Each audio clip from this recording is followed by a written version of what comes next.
What's it like to be a party in alliance with the BJP? Because the opposition tends to say that the BJP does not respect smaller alliances, smaller alliance partners. They try to gobble up the smaller parties, and especially a party from the northeast, which, like for you guys, identity is extremely important. You know, to keep your ethnic identity, to keep your political identity. So, do you feel marginalized in this behemoth like BJP?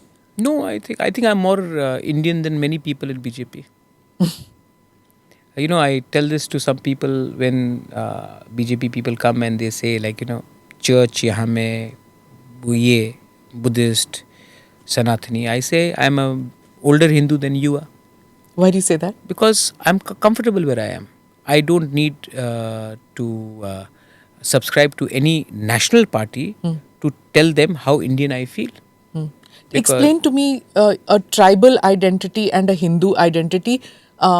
Because tribal most तो हम people, 51 में बने. हाँ, हिंदू तो पहले से थे. लेकिन जब आप महाराष्ट्र जाएंगे, फडणवीस जी से मिलेंगे, तो वो विदर्भा का आइडेंटिटी बोलता है. अमिताभ बच्चन से आप जब भी मिलेंगे तो बोलता है कि मैं छोरा गंगा किनारे वाला. वो उनका इलाहाबाद का आइडेंटिटी है. तो वो उनका आइडेंटिटी है. लालू जी कहते हैं कि हम यादव हैं, बिहार के हैं. राइट.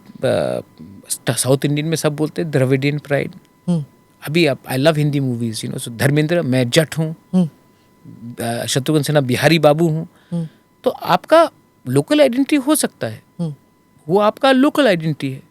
तो मैं क्यों नहीं बोल सकता हूँ मैं तिपरासा हूँ. लेकिन हाँ, जब मैं बाहर जाता हूँ मैं हिंदुस्तानी हूँ and I am a proud Indian. और जो your original question that do you feel that BJP tries to eat into your identity, it depends on the leader and the party. okay. I'm very comfortable telling a BJP person who comes from anywhere from the rest of India not to tell me that this is the prescription of being an Indian. And I did that to the Congress also.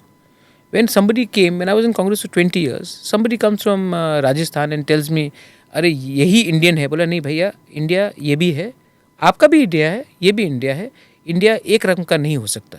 So but उसके लिए आपको एक confidence चाहिए और आपको अपने लोगों के लिए एक जज्बा भी चाहिए कि हम अपने लोगों को रिप्रेजेंट करते हैं. हम बराबर के हैं, लेकिन आपसे नीचे नहीं है, आपसे ऊपर भी नहीं है, लेकिन नीचे भी नहीं.